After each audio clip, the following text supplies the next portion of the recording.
Just,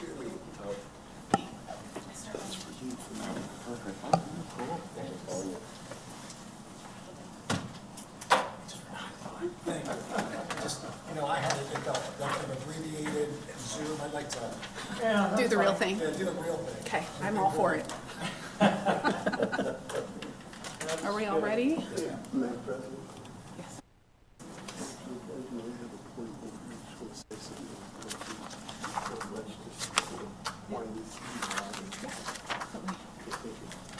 Come. IT guys are ready? Okay, thank you. Okay. Call this meeting to order, March 24th, 2025, the East Valley Institute of Technology regular board meeting. I'm on the wrong thing. So our Pledge of Allegiance is going to be done by Dr. Wilson.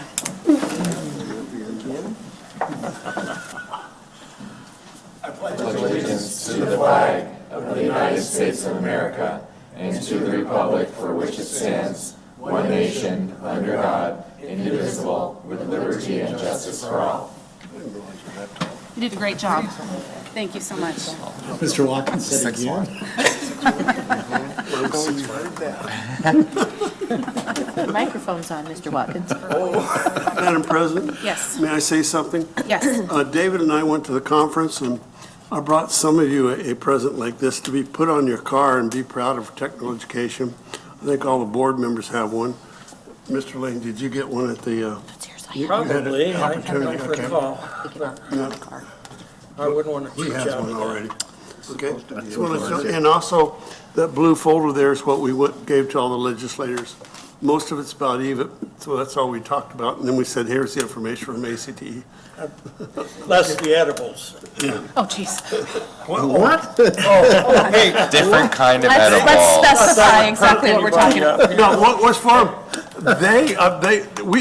We got through the presentation, he brings out candy for them. Oh, we're gonna be super here. So he gave candy to everybody, It's a pretty good idea. They'll remember EVIT now. Sweet tooth. Excellent. Great. Well done. Okay, thank you. Yeah. Item 3, presentations and recognitions. 3A is the TSA scores. Dr. Wilson. Madam President, members of the governing board, as a reminder, one of the things that you are charged with as a governing board is to ensure the quality and content of CTE programming, not just at the EVIT Central Campus, but in all of the CTE programming in the EVIT CTED, which encompasses the entire East Valley.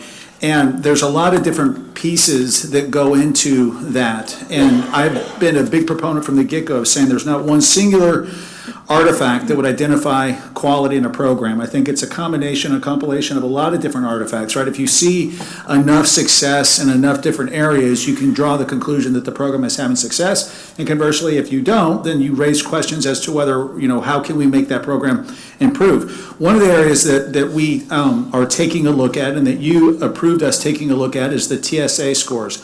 That's the Technical Skills Assessment scores, the state assessment for CTE programming.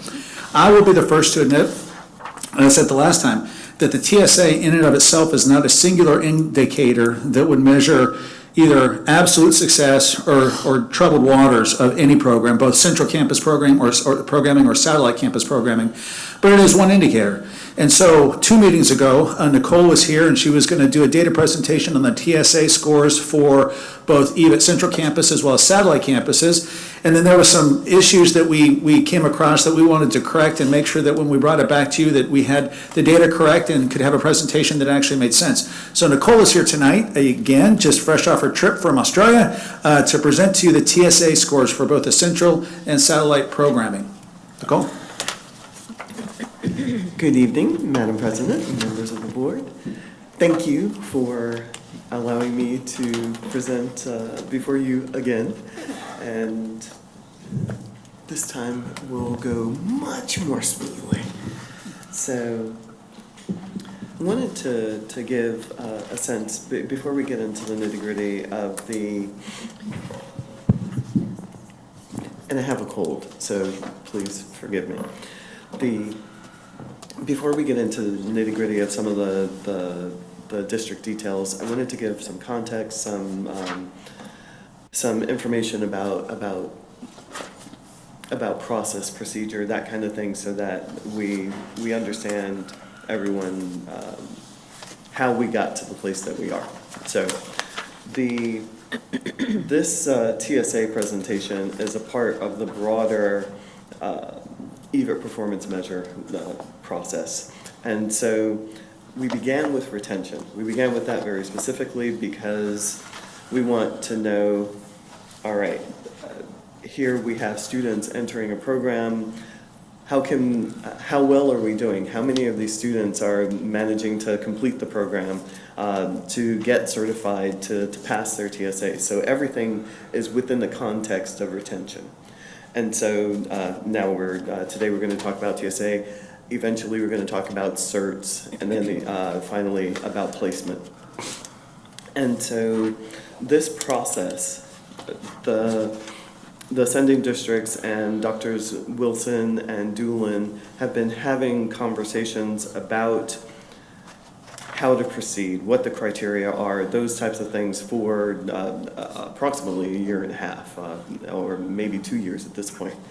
And so for the TSA in particular, there was a time when districts, individual schools, would hand select the students who would test. So in order to help their pass rates. So students whom they didn't believe should be testing, they just wouldn't test them. And so part of the criteria here, you'll notice, we're looking at who has tested. What percentage of students are they of the whole, compared to who was eligible to test, compared to who could have tested because they started the program. Then I wanted to look at, to make sure that we're all clear on the data sources. Because in some ways this process and these data can be a little contentious, I made an effort to, or more than an effort, because I deliberately went to sources that the districts themselves provided the data. So it wasn't something that we authored. It's data that the districts provided to the state, and we simply pulled the data. And now the challenge is that when we began this process about 2 years ago, I had started with enrollment summaries.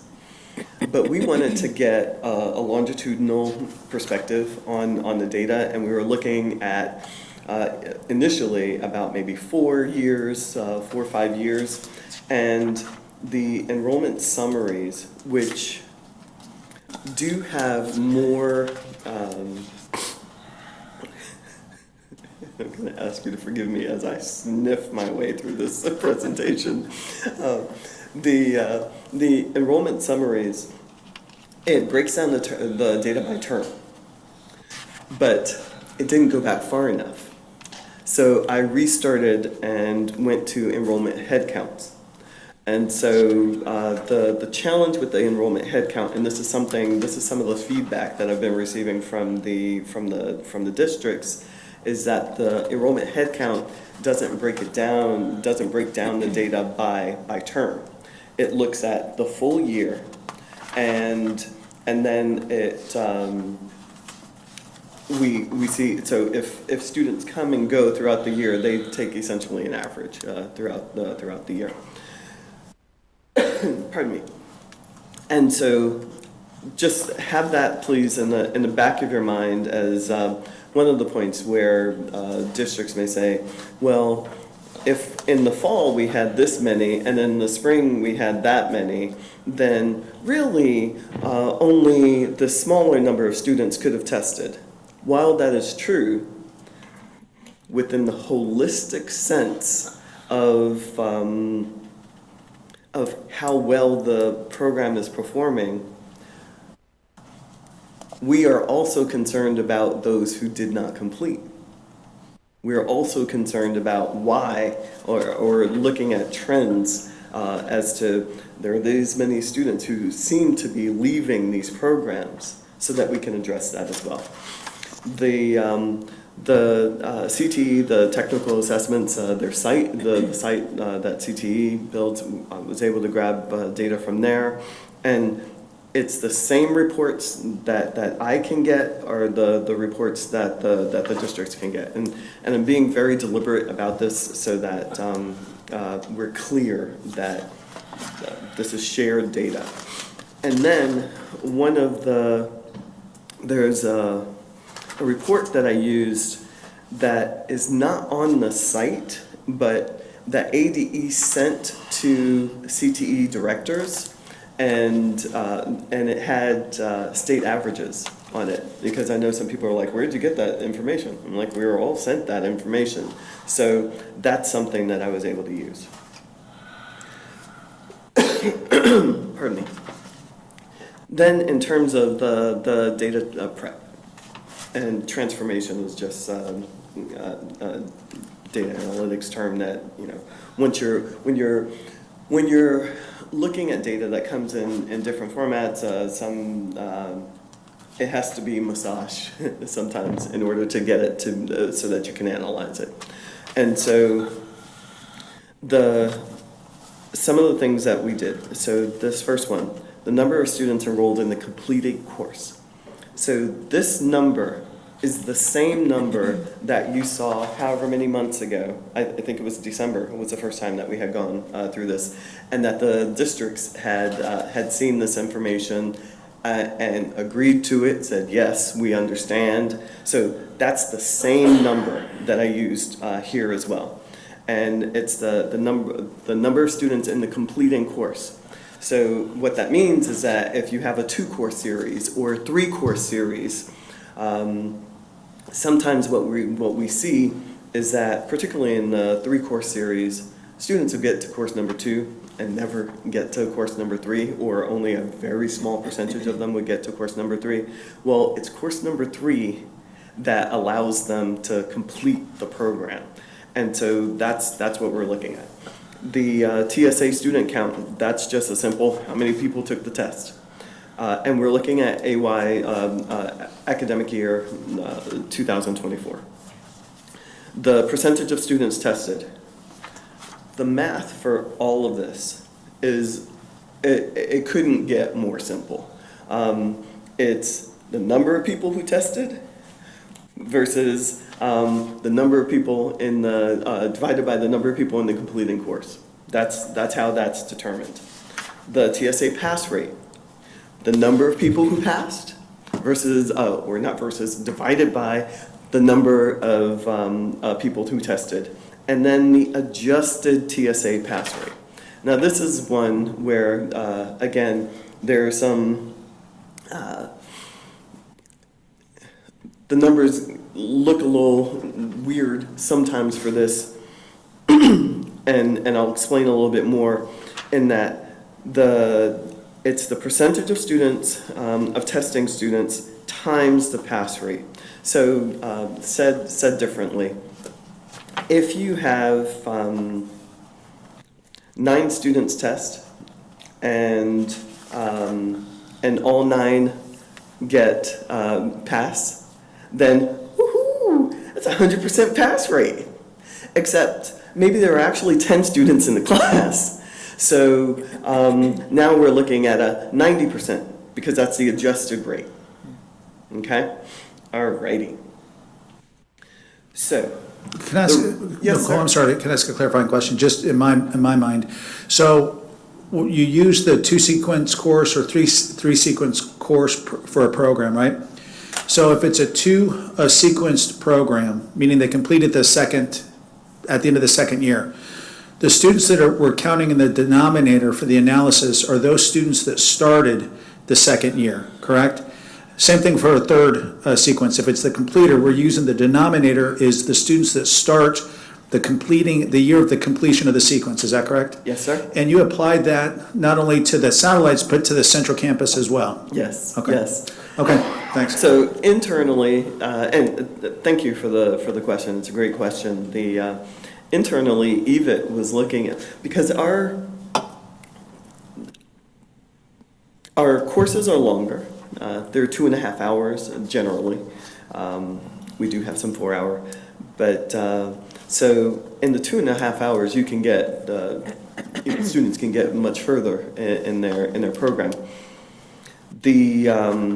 And internally, we were looking at from course 1 to course 2, which generally will take at the sending districts 2 years to complete. It would only take 1 year here at the central campus. We were looking at how many students started in the fall and didn't come back in the spring, which would make it comparable to how many people started year 1 and didn't come back year 2. So we were trying to make it as much apples to apples, oranges to oranges as much as we could. All right, now with respect to the performance rubric that we used, it was again a very simple rubric. We looked at the state average, and to be specific, not the average test score, but the average pass rate. Because to pass the TSA only requires a 60%. So that's a pretty forgiving threshold. So we have how many, if your district hasn't met the state average for passing, then you get a 1, and that means that you're not meeting. At state average, we're saying meeting plus 9.999%. Because we said that exceeding is anything over 10%. Now, there's some room, been having some conversations, maybe we need to bring that down a little bit, maybe instead of 10%, maybe just make it 5% so that, you know, the bar isn't quite so high. But for this year, for these calculations, we're using plus 10%. Okay. Some known issues and anomalies. There were certain schools, and you'll notice that here we have Apache Junction and Fountain Hills. They're small districts. For whatever range of reasons, they didn't have people who tested in 24. So we don't have any test scores for them. Point number 2. There were, what you will notice in your board packets is that some of the averages are in excess of 100%, and the adjusted averages. And it's because generally it has to do with how people are registered for the course, or how, whether students who did not pass the test in their initial year when they were supposed to take it, then they are brought in and allowed to take in another year. So because we were looking at a very specific course within the sequence, it's possible that more students than were in that particular course took the examination, so therefore the numbers were inflated. We left them inflated to just as a way of showing, oh, this is interesting too, to see how many people are failing and coming back to take it, or how many people are waiting or delaying to take the exam. And then there are no data for specific programs within districts because they, for whatever reason, didn't offer they had no enrollment in the courses for those particular years, so therefore they didn't offer the TSA, and it's just at a programmatic level as opposed to a full district level like we saw at the top. And then finally, there's going to be you're going to notice a difference in your board packages. There is no TSA for the physical therapy assistant. I fat-fingered something in there, so that's an error that I corrected. And for Chandler, There was at Dr. Camille Castile High School, their bioscience course. I mistyped the number of students who took the course, and it should have been, there were only 3 students, I put 6. So it impacts the percentage. So now let us go. Can I ask another question? Yes, I'm sorry, so there, some of the data indicators that there aren't TSA scores for, are there any programs statewide that don't offer the TSA? So that might not be a reflection of nobody testing them. It could be a reflection that the state doesn't offer a TSA. Correct. Okay. And so in those instances, I have typically written either NA or no TSA. Okay. So that we know specifically. Okay. And EVIT seems to be, to my recollection, the sending districts don't tend to offer those programs that don't offer Yeah. the TSA. You're right, I just didn't know, because I know there are going to be some that the TSA wasn't an option just because it wasn't given at the state level. And then secondly, if I understood you correctly, when we look at the percentages, if there's a meets, if you're measuring not the average, the pass rate for the TSA is 60%. If 80% of the students got at least a 60%, then it reflected the 80%. Yes. Not that they scored an average of 80%. Correct. So, passing the TSA is a 60% threshold. The bar is not as high as it could be. No, that's interesting, thanks. I have some questions. There was a question. We have a couple questions up here. Oh, please, please. Yeah, couple real quickly. On EVIT, main Central Campus Auto Tech, Yeah, and it's 1,508%. yes, let me get to that one. So Well, let's- there's let's- several that are, that's the most egregious one, but Right. quite a few. Yeah, so They're not let's just a few start there. over, they're 200, 300, 500%. Let us start there.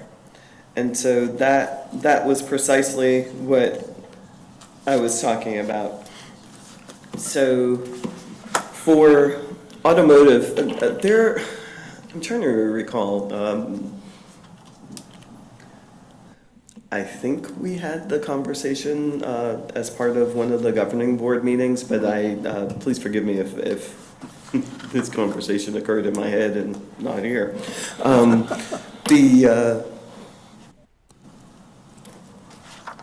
There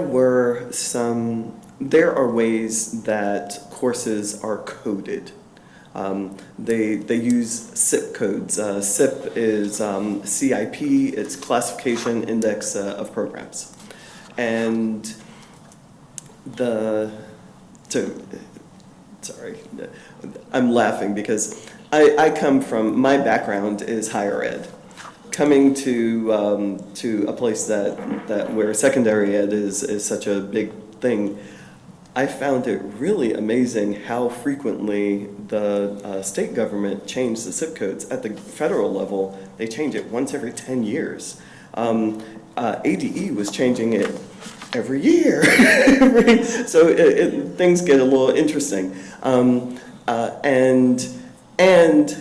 EVIT, as EVIT has grown, as EVIT has evolved in its understanding of what best practices, how to code courses and programs, what we were finding is that we were not coding some of our courses as well as we could have. And so what that means is that the course that was the completing course was not necessarily was not consistent with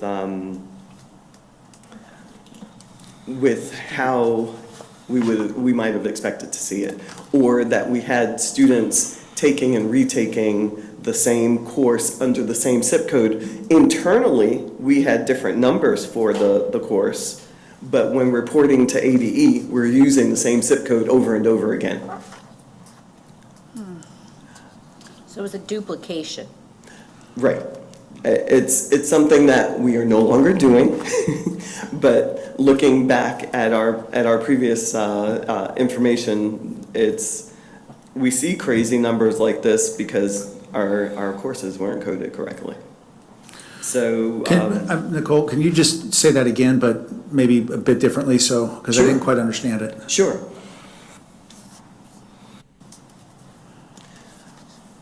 So, I have an example. I'm going to use medical assisting as an example.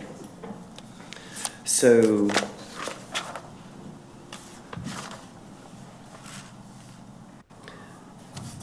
our medical assisting program generally takes 2 years. For the majority of students take a first year where they are getting a super deep primer, essentially, into anatomy and physiology before they take the second year of the program, which then hits the state standards. Internally, our internal course codes for that first year were different than our internal course numbers for the second year. So to us, well, of course they're taking different courses. But when we reported the information to ADE, we had, think 2 years, as I hold up 3 fingers. And I'm still doing it, what's wrong with me? 2 years, 4 semesters, and the first 2 semesters, when we were reporting the same SIP code to ADE, as well as a 3rd semester. So 3 semesters with the same SIP code. Mind you, internally, they had all different course numbers, but it was the same SIP code. And so what happens is that it looks like students are just taking the same course over and over and over again. But they're not. And in terms of figuring out, well, in which course did they take the TSA? Now, in the midst of this, we also then changed the time frame within which students took the TSA. And I'm trying to remember,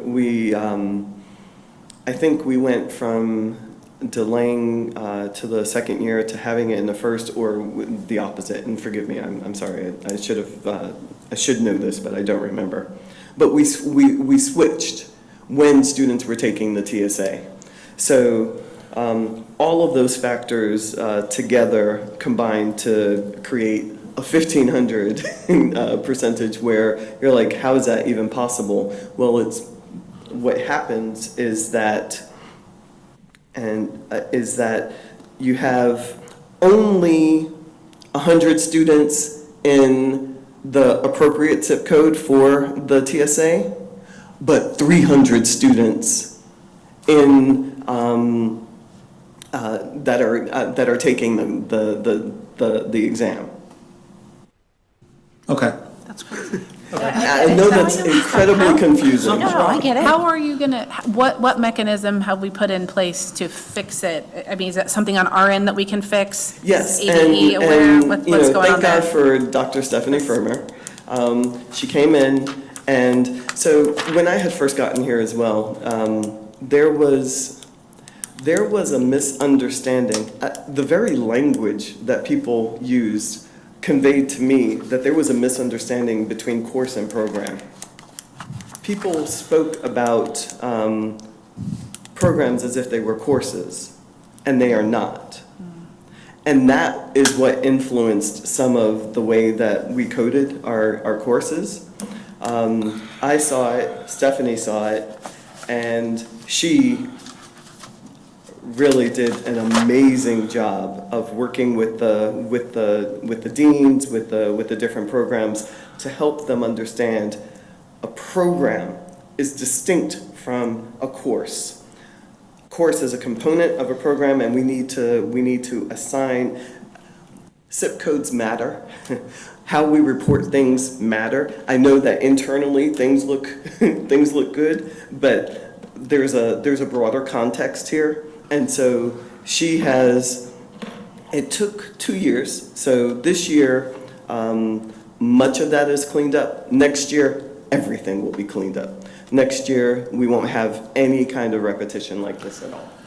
So when you look at the data though, Nicole, the 1508, right, that presents itself as being problematic in that it looks like we're either double counting, over accounting, or miscounting.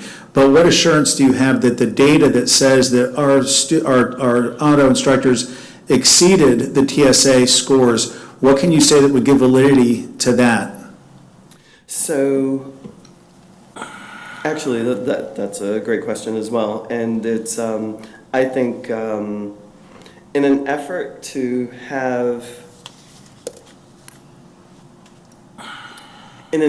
standardize the manner in which the data was calculated, there are going to be some areas where cases like this, where things are just, they're fluky. I mean, they're not going to work. But cases like this are rare, or I shouldn't say rare, because we've seen them as was pointed out. We've seen them enough in this data. So, but I would say 90% of the data. And here, let me do this too.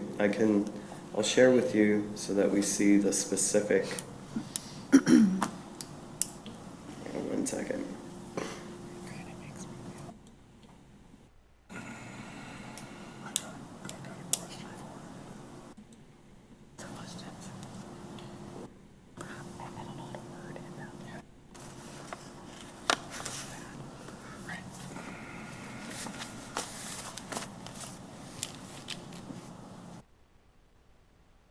Okay, so, and no one on Earth can probably see that. Let me make it bigger. And so this is some of the background data. Much better. Okay. Yes, thank you. So let's look at auto and collision, both of whom have, well, collision seems to be okay. The actual pass rate for auto, unadjusted pass rate was 76% internally. And so if we look at what the state average was, it was 59%. So regardless of the adjustment, we still well exceeded the state standard, the state average, but it is impacted. But what number is reported to the state for that course from EVIT? What is EVIT score to the Department of Education for the automotive technologies? So as Which far is, you know, it's a 4-semester course. There's not a lot of sub things and all that. It's a pretty straightforward course. So in terms of what the ADE knows and understands, they understand that 76% of the students who took the test passed it. Okay. And I think that's, I mean, this was a long way around the story, and I appreciate it because I think it matters, but I think at the end of the day, we can have internal issues in terms of how we have coded our courses different than the courses or programs that are being coded at the state level. But at the end of the day, our students, the number of our students that took the test, 76% of those students scored at least a 60 or above. State average was what? 59, I believe. 59. So on your diagram that said we exceeded because we were 10 points above what the state average was. Right. Right? So you're going to have those anomalies throughout the system, and they're going to get cleaned up. You're going to see them at some of the satellites as well. But I think the confidence is in what did the state say how did the state say we performed? And that, at the end of the day, is what matters more than anything else, because that is the measurement of how well our students did on the TSA. So those huge percentage, like, 1,508%, that is not being reported to the state? No, They're no, not no, seeing- no, no, right, no. I just No, want to make that's- sure. that's our- yeah, that's- That was a Why are we follow-up to talking Dr. about it if Lane's, it's yes, not to bad Dr. numbers? Lane's question, just so we are comfortable. Right, We are and comfortable so, with that. and, Are you finding a lot of satellite?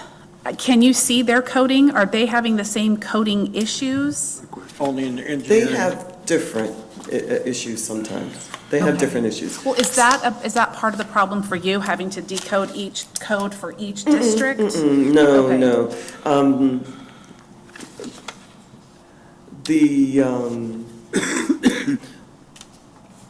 As we look at some of the other districts, what you'll see is that we can clearly see through the percentages that sometimes students skip courses. Sometimes the students who are registered in the completing course are only a small subsection of all those whom they have tested. And that can be for any variety of reasons. I have a follow-up question. Yes, sir. So when you initially had the reasons for that greater than 100% number, you made a statement that kind of stuck with me. It says they passed in the year they were supposed to take it. And then you went on to say, but maybe they did or didn't, but then they went on to pass it in a subsequent year. Well, TSAs, in my mind, are supposed to be the end of the line for that course. You don't take it more than one time. Actually, the state allows, so there are four reasons why students may be given an opportunity to retake a TSA. I may remember three of them. One, if a student has accommodations or IEP. Exactly.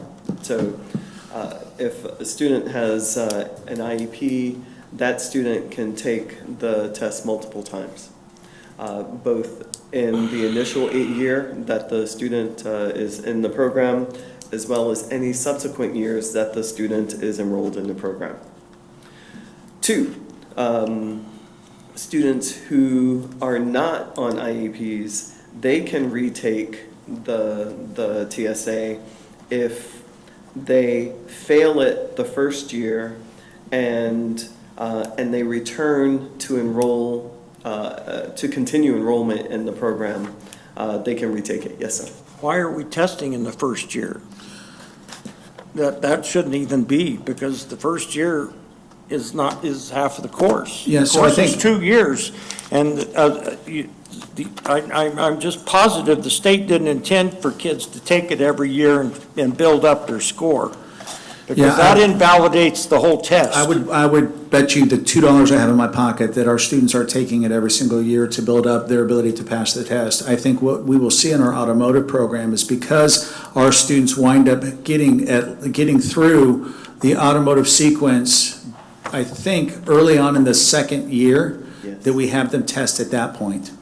Is there a fall testing? But she's just saying that they can, if they aren't successful, they can take it again. Well, that happens for anybody. I would wager that happens at our satellite districts as well. In fact, in some cases, we probably want students, if they're committed to coming back and getting proficient, to retest. That's different than saying we're having our students take the test to better prepare themselves to do well on it. I don't think there's probably many students that want to take the TSA multiple times. I think what we're seeing is that in our automotive program, because of the way we're structuring the cycling of students going through cohorts, we're actually finding a way for them to get proficient much quicker than what we have done in years past. And I think that's where we're seeing the taking it TSA. more than one time? No, by actually giving them the learning opportunity they deserve and the time in that learning opportunity that prepares them for the TSA, I believe, starting the fall of that second semester. Now, there are some students that don't take it in the fall of the second semester, or fall of the second year. They wind up in the spring because they haven't shown proficiency in the cycling that we've done in the automotive. But we could spend probably another 4 hours talking about automotive, and I don't want to derail. But the I think it's a good example of the broader issue. You could pick several courses that are out of whack. And Well, that's- but again, and I will work at the direction of the board. I've said it this multiple times, the TSA is not the single indicator.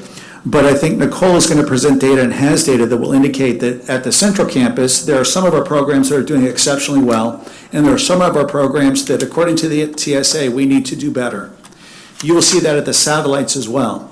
Either that is a component to the picture or it's not. I don't think Nicole has said anything in here that would cause us to question the validity of the passing rate of the TSA, because that's what the state reported to us. Unless we want to conclude that we are, or our satellites are, gaming the system to have our TSA scores be better. That's a lot of effort and a lot of time that I don't believe is happening. I know isn't happening here, and I don't believe is happening at the satellite level. I think what we're seeing both here and at the satellite level is that there are some programs that are doing really well. There are some programs that are doing pretty good, and there are some programs that aren't doing well at all. If the TSA is the only indicator for that program, we have a problem. But you will see, I believe in time, that the passing rate, or the retention rate, the persistence, the certification, and the placement in the TSA will all paint a picture that gives direction towards whether we're seeing the success we expect or not. So would you like to continue through and see the rest of the data, or would you like us to clean it back up somehow and bring it back again? I'm afraid it's not making sense to me in its present form. How That's is just it? me. Well, the percentages, and then we look at other programs that have TSA numbers like early childhood, 88.89, but they're not meeting standards. So, That, to me, 88.89 pass rate or score, average score, I'm not sure what we're talking about, but it seems like we're doing a lot better than not meeting standard. so part of, and I hear the concern, and I hear the confusion. And as I listen and I think about, okay, what other way can we present this? Can we do comparisons between programs, between districts, so that we can see where each is in relation to the other? There are probably any number of different ways that we could do this.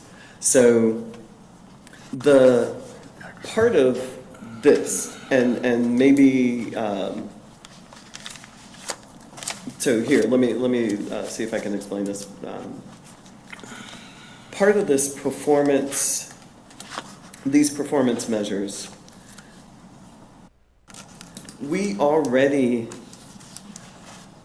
the state already captures how well the different districts do. That's already done. And that information is here in this obnoxiously long spreadsheet that has the actual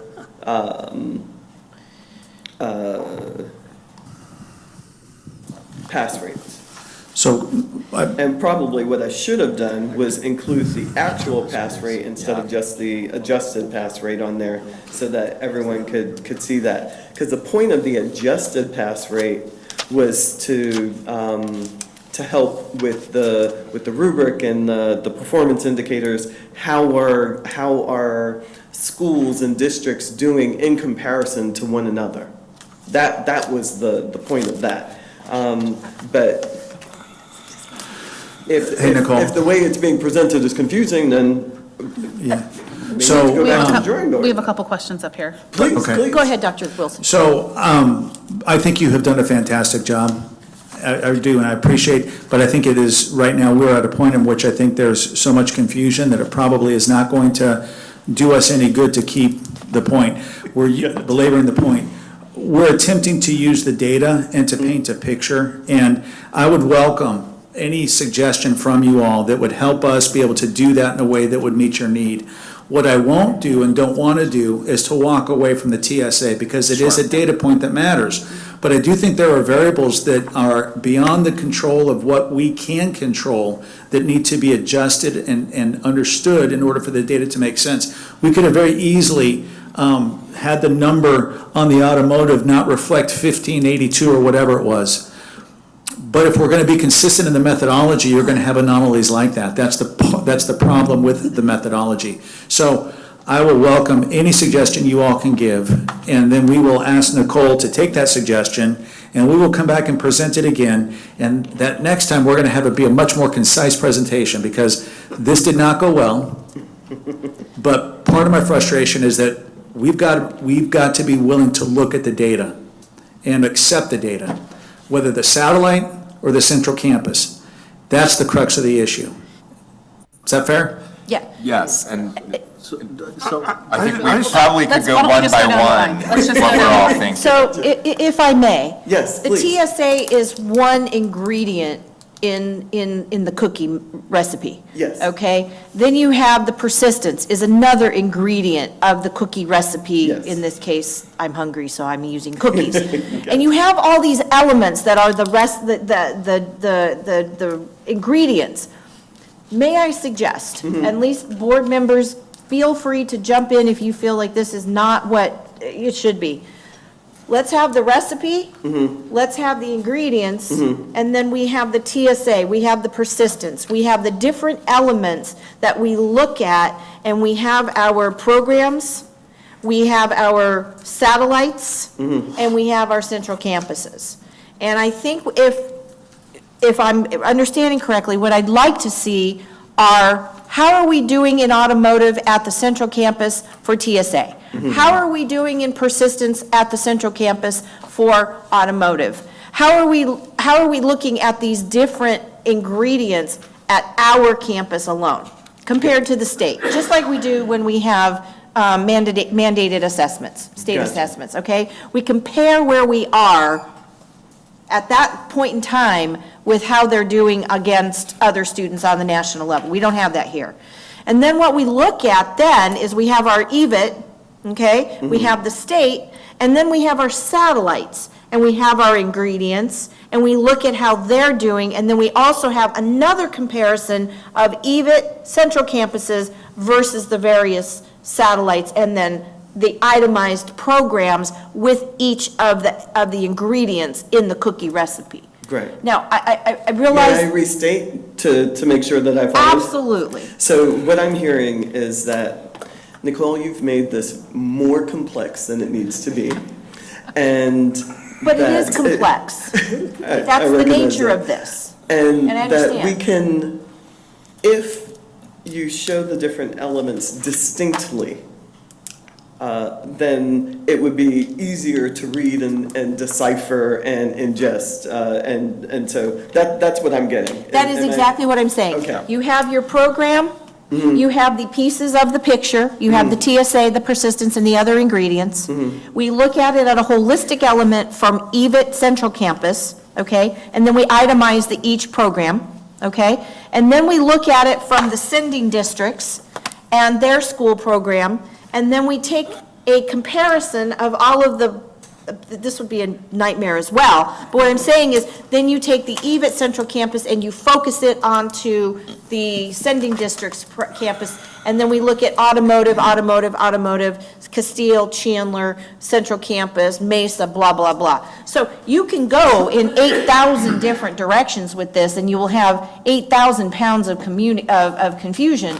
But I think what we're looking at here is, what are the elements that we need to look at that make a program passable with our rubric? And I think the simple piece is, what are those elements, okay? Based on what it is that we have to look at to make a program successful, all right? And then we look at the EVIT program, we look at the EVIT programs, okay? And then we look at the sending district programs, and then we compare the EVIT programs with the sending districts. And I'm not going to go into the details, because we can itemize all those programs down to, you know, the nth degree. But that is what I'm assuming would help us understand and board members, if you need to throw tomatoes at me, go for it, but that's how I'm seeing it. Gotcha. Okay. My turn? Okay, thank you. I agree with Dr. Metcalf. I think for the purposes of looking at TSA scores, which I think are an incredibly important thing for us to look at, we've baked in additional components that are probably less helpful for just the look at TSA scores. We need to know eventually what all of those are. They're very important. Not For right the now, though. purposes of this, I think it's also important to Mr. Lane's point, like, I'd love to know the percentage number that the state that is reported to the state. We can talk about maybe why that may or may not include a retention component or a percent tested component, and I understand those things. But ultimately, we'll be accountable for what's publicly reported. And so being aware of what is out there for the different programs, I think would be incredibly beneficial. Two last things. One is, I think for ease of simplicity, if there isn't a TSA, then we can just take that out of this, and I know that probably involves just hiding columns from, hiding rows from us. I'm okay if you hide the row for me that says there's no TSA for a program without a TSA. Maybe we put that narrative somewhere, but it simplifies this, I think, significantly. Or an index or something at the end, I don't know. And then lastly, for the point around, like, if the state average is probably, let's say, above 80 or 90, or maybe we talk about that as a board, it's probably, in my view, doesn't dilute the quality of our programs if 89.15% of our students pass the Cosmo TSA. Now, I know that means they get a 60%, and we can say, hey, we'd love the bar to be higher. It is what it is. That's outside of our control. But 89.15% is pretty darn great. And I would be, I don't think we should give ourselves a not meeting on that one, especially because at a state average plus 10% of 102, no one will ever be able to exceed that. Right. And so those are just a couple of considerations from my end as we are taking a look at the data, but I do thank you for putting it together and look forward to reviewing, with some scrubbing. Gotcha. Any other? Yeah, Nicole, I just want to let you know that I think we put you in an impossible place with gathering the data. The zip code's all messed up, all this other stuff. And I think you're doing a continuous learning activity as you're learning, do this to make sure our zip codes are correct, the sending, are correct. And you want to make sure that you're gathering the correct data for what you're trying to present to us. And I think you've been put in a pretty impossible place, but I appreciate everything you've done, Nicole, and you kept it under 4 hours. I'd like to chime in too. I apologize if I came off hostile, but I'm just trying to see simple things, because if a constituent came and said, well, how do you explain that? I don't have a clue how to explain that. So, and you were absolutely fine, sir. My skin is thicker than that, so don't worry. But here, in closing, I wanted to give you a sense of what actually happened with automotive. Well, that's just one. There's quite a few of them. Exactly, but I just wanted to give you a sense of what we're facing here. There were, in 2024, 12 students enrolled in the completing course in our automotive program. 237 students took the TSA. Exactly. Hence the reason why the numbers look a little screwy. So, forgive me for using But that if there's term. only 12 I don't think that helps. Even Nicole. possible. I don't think that helps. Hey, will you save that? I'm done. Will you explain that in the next presentation? Yes. Because I feel like that looks really shady. That makes me There's very only nervous. 12 Like, people how? completing, there should be only 12 people Right, taking can the you test. explain that to That's us not, in the next we presentation? will, that's not the case, and No, we'll. we know it's not the That's case. not the case, and But so it we just will looks come back at a crazy. later date and take the input from the governing board and explain the automotive and the SIP codes and what we have been doing and are doing in order to make sure that we don't have that issue moving forward. Well, it's not just Well- that, but early childhood, you're flunking yourself with a very high score. So again, but you look at, What's the state average? I don't know. It's on the paper. It's Well, 90 the state it's average, 93%. And what's ours? 88.89. Right, and so what does it say that we're doing? We're What's the not code? passing. We're not meeting standards. Okay, because we're below what the state average is. That's why. That- It's our comparison to theirs. So in a future So graph, we if need we to could have, have with all that perfect spelled out, scores obviously. to meet the standard then. Well, if the state is scoring 50 and we're scoring 48, I'm not going to celebrate that we're scoring Well, 48. no, but when we're up there in the high percentiles, If the state is scoring a high percentile and we're scoring a high percentile but below what the state's scoring, I'm not going to celebrate. I mean, I expect us to outperform the state. Now, well, that's one indicator. And are there pieces that give me confidence that we're going to continue to progress in a direction that we will outperform the state? Absolutely.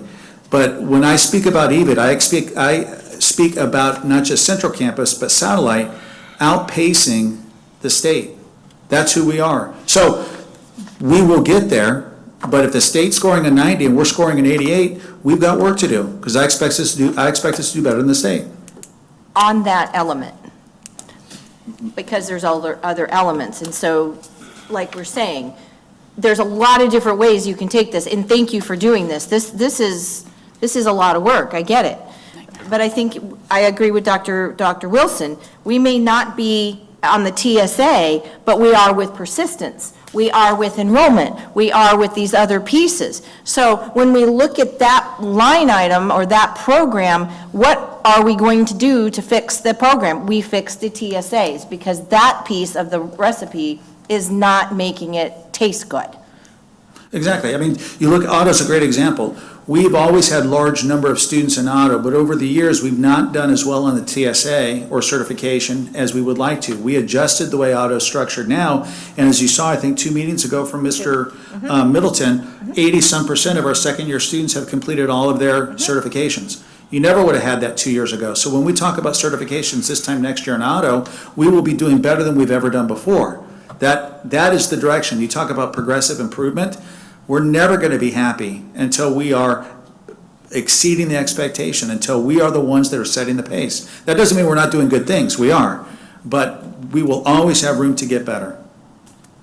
Thank you, Dr. Wilson. Madam President? Yes. A number of us are clearly followers of Mark Twain, who remarked that there are three kind of lies. There are lies, there are damn lies, and then there's statistics.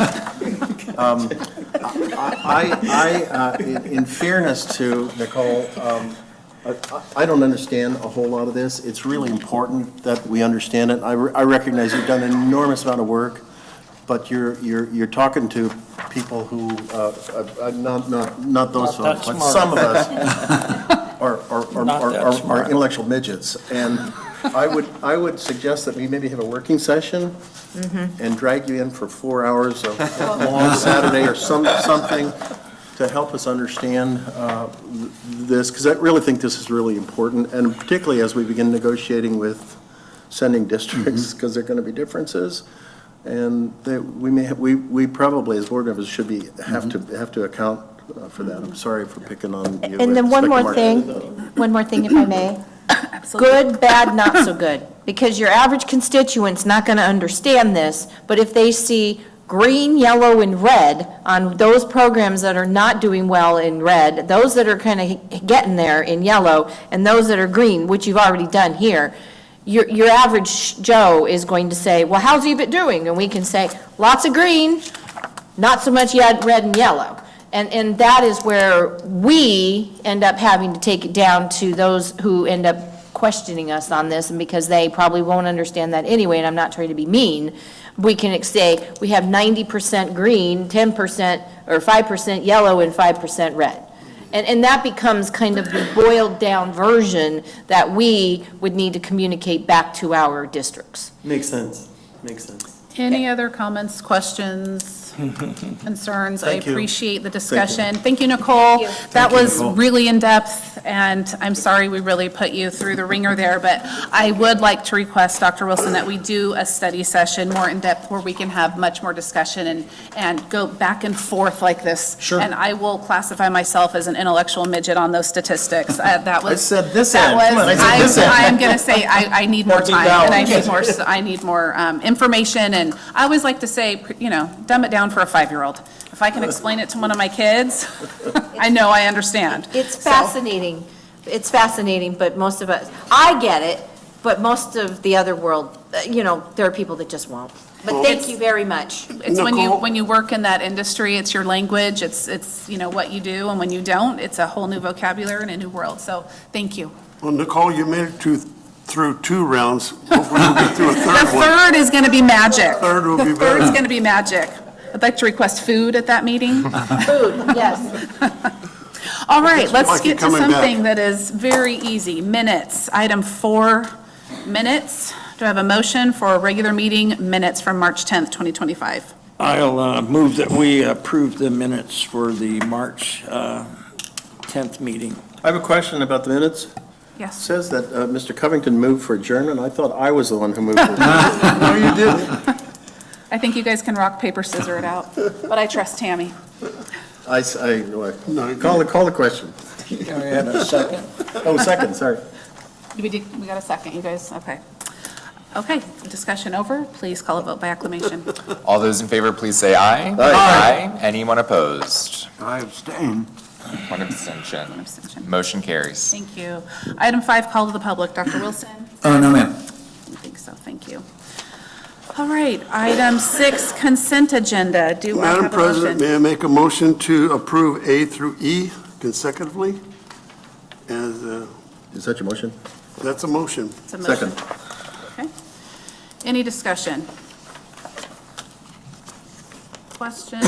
I actually have a question, Dr. Wilson, on Yes, ma'am. item C, approval of funding for incentives for EVIT's mandatory participation in the county travel reduction program plan.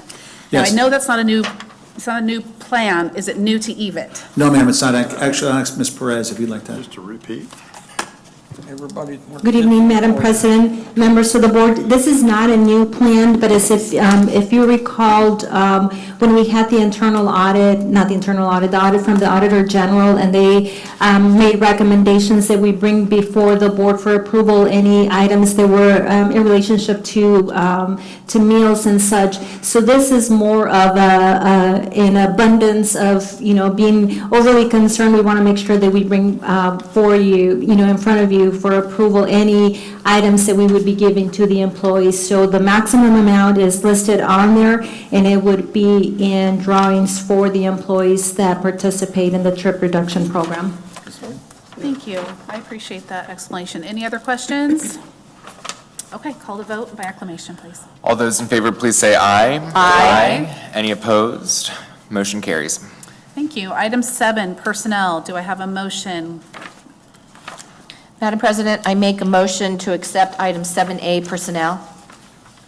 Is it possible to combine A, B, and C? Make the motion.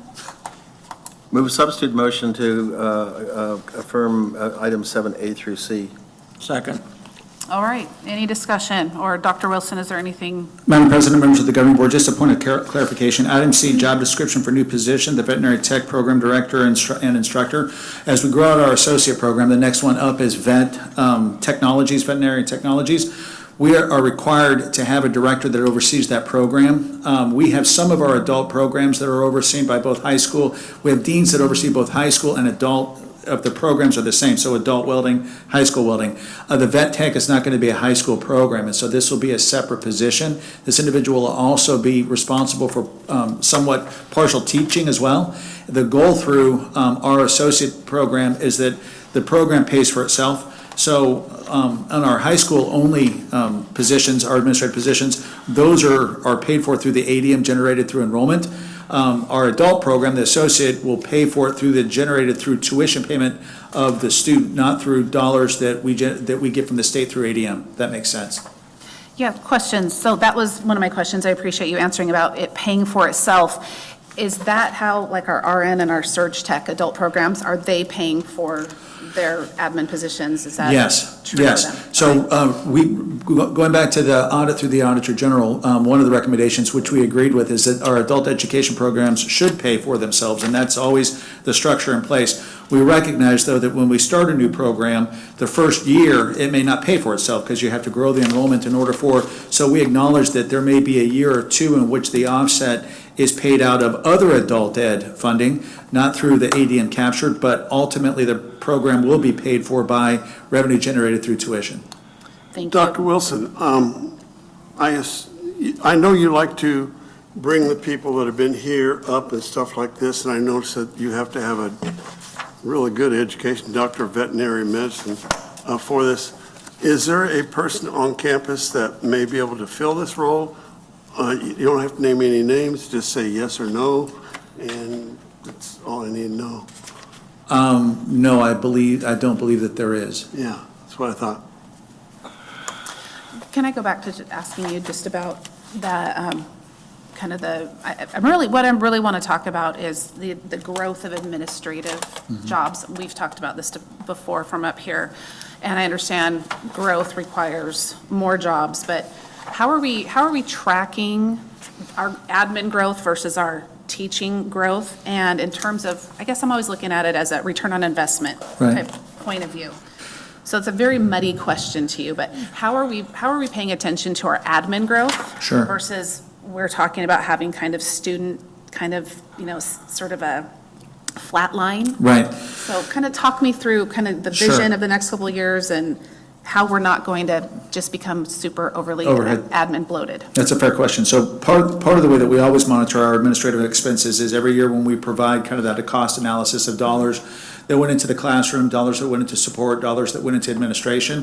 One of the commitments I made to you is that we will work as hard as we can to keep administrative costs at or below 10%, recognizing though that there's going to be anomalies like this where we aren't generating enough through vet tech initially to offset the cost because we may not have the enrollment for it.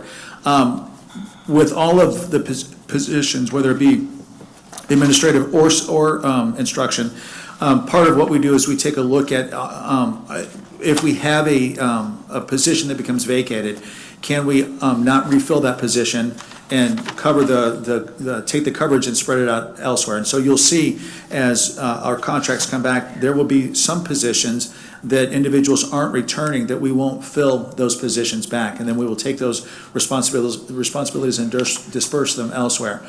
So as an example, if we had an administrative position that became available, open, that currently existed, we would not fill that position to backfill that cost of administration within our overall spending. What we try to do is to look that, when we have the administrative coverage, we look at having the deans cover not the same number of programs, but the same number of instructors that are within a program. So that when you talk about evaluations, we try to keep them all at about the same level. And so you might have a dean that has 6 programs, but each program has 3 teachers in it, I'm making up, where another dean may have 3 programs, but each program has 6 teachers in it. So the total number of responsibility that they have isn't necessarily based on the number of programs, it's based on the number of adults that they have to be responsible for within the program. And we also want to be mindful, and this is working with Ms. Perez, that oftentimes what gets coded as administrative isn't what is people like me, right? I think what most people are concerned about is that you don't have too many people like me. That isn't always what gets coded as administrative support though too. So we're always really mindful that when we present out the percentage of administration, that we present it as the USFR code, but we pull out of that what we also recognize is typically administrative costs that people recognize, and that has consistently been below the 10% since I became superintendent. So tonight, the theme really is coding. That's our theme tonight, is coding is everything. But it's also a balancing act because, we've talked about this before as an organization, that if we're going to become who we expect ourselves to be, we're going to have to take steps forward and recognize that at times a step has to come back to take 2 steps forward. And so, we very easily could have said, let's not pursue the vet technology associate degree because of the dynamic and the situation that we're in. But there's a need for it within the business of industry. The taxpayers built a facility out at Power that is prime and ready for that. We think we can do it, but in order to run that program, we have to have a director that's a standalone director. And so that's that kind of step backwards in order for us to take it 2 steps forward. Yeah. No, I totally understand that. Thank you. I appreciate it. Any other questions on this? Comments? Okay.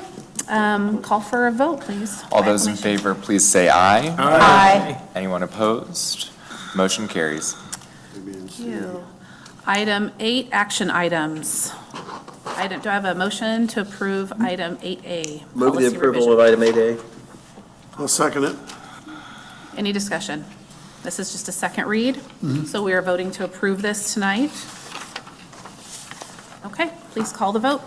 All those in favor, please say aye. Aye. Anyone opposed? Motion carries.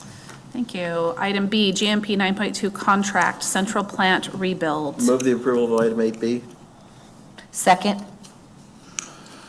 All right, discussion, Dr. Wilson. Madam President, members of the governing board, as you recall, we're in the midst of a major remodel of the main campus, and one of the major remodelings of the main campus is the central plant.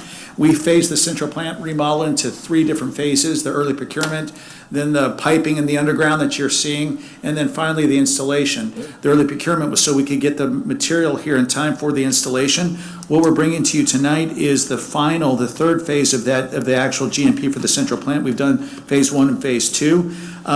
For the new board members, one of the things that we always do in our GMPs is we indicate the cost of the project as well as the life cycle analysis cost. About 2 years ago, maybe 3 years ago, we did a life cycle analysis which was designed to give us a better sense of what we needed to replace and when we needed to replace it. Unfortunately, the organization over the past 30 years didn't have a ton of life cycle analysis and replacement done on it. So you'll see the first page of your backup has the total cost of the GMP for tonight, but it also breaks out the life cycle analysis cost, meaning whether we were doing the remodel or not, we would still need to be spending that amount of money in order to keep the current machinery that we had functional, right? So the remodel is new product, but there's a baked in amount in that new product that we would have been spending either way, whether we did the remodel or not. We also included in tonight's backup the specifics where the dollars are going for this GMP, as well as the cost of the 3 GMPs, this being the 3rd for the central plant that you previously approved GMP, I believe it was 9.1, 9.2, and 9.3, or whatever the numbering is. And you'll see that on the back page so that you get a sense that the total cost of the GMP as well as the life cycle amount of that total GMP for the central plant remodel. We're hoping that the underground piping is completed by the time school starts in the fall, and then we will look at the fall at some point between the start of school and winter break, most likely during fall break or right at winter break, in which they will assemble the new central plants and then connect the new piping to the new central plants and effectively be done with our central plant remodel. Wow. Call the question. All right, please call the acclamation. All those in favor, please say aye. Aye. Anyone opposed? Motion carries. Should make a motion that we refer to fall semester as summer semester since it starts in July. Yes, exactly. That annoys me. Really not that fall, midsummer semester. Oh, okay, sorry, that's just my beat. All right, call for executive session. I need a motion for Madam items A, B, and President, C. I'd like to call for executive session for A, B, and C. Second. All right, please call a vote by acclamation. All those in favor, please say aye. Aye. Anyone opposed? Motion carries. Madam President, members of the governing board, if possible, can we just stay here instead of going to the fishbowl? And unfortunately, or fortunately, y'all decide, I'm gonna have to ask y'all to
Okay, we are back in session. Madam President, Yes. as I understand it, our A and C were informational, so the motion is as to B, that we authorize the superintendent and director of legal services to proceed as discussed in executive session.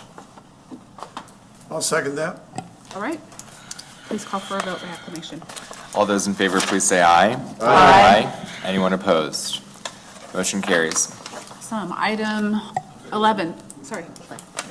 Oh, Mr. Covington. Staff reports.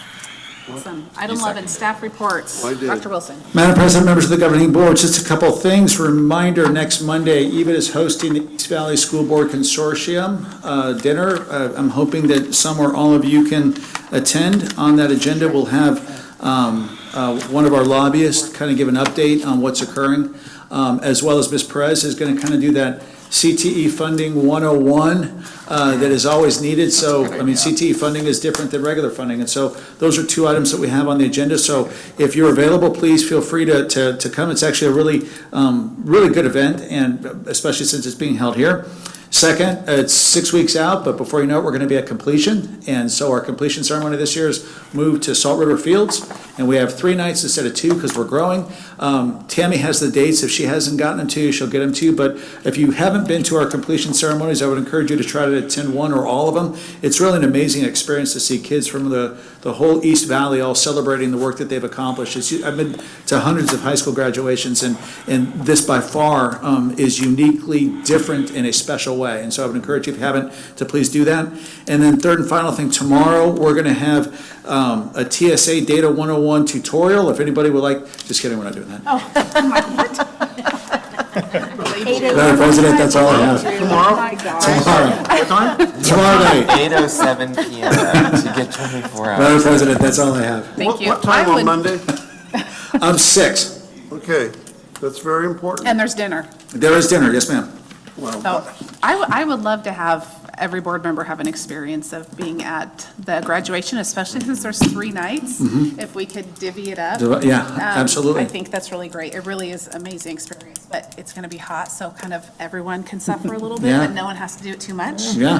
I just think it's cool. You look out on the field, and you've got you've got the caps and gowns from all over the East Valley. It's just so It's uniquely amazing. different. Yeah, it is. It's so exciting. It's just a great opportunity that I think every board member should have. You know, here we are making the decisions. It feels very separated from us. We're not on campus, and here we actually see get the to see kids it. and the beauty and excitement. So I agree. I encourage you all to come. Is there a room for us? There is, yes. Okay, I'm there. Okay, let's see if we're going to have a bloodbath over here on closing items. Calendar and adjournment. Well, as to the calendar, we really do hope we do schedule a session on TSA, because I'm embarrassed that I don't understand it, and all the rest of these folks do, and if it's just got to be a tutorial for me, I'm good with that. But I have the sense that some of the rest of us could benefit from it too, and I think it'd be really a good thing to do. If that's for A, I'm ready to make a motion for B. I move the, I moved it. And remember, next time, you can second it. I'll second. oh, you're in trouble, Mr. Lane. Call for the question, door open, I just walked in. Good question. All those in favor, please say aye. Aye. Anyone opposed? Motion carries. Thank you all. Thank you. We'll see you Monday. Oh, See you next Monday at the, that was Monday, fast. yeah, that'd be fun. Yeah. Okay.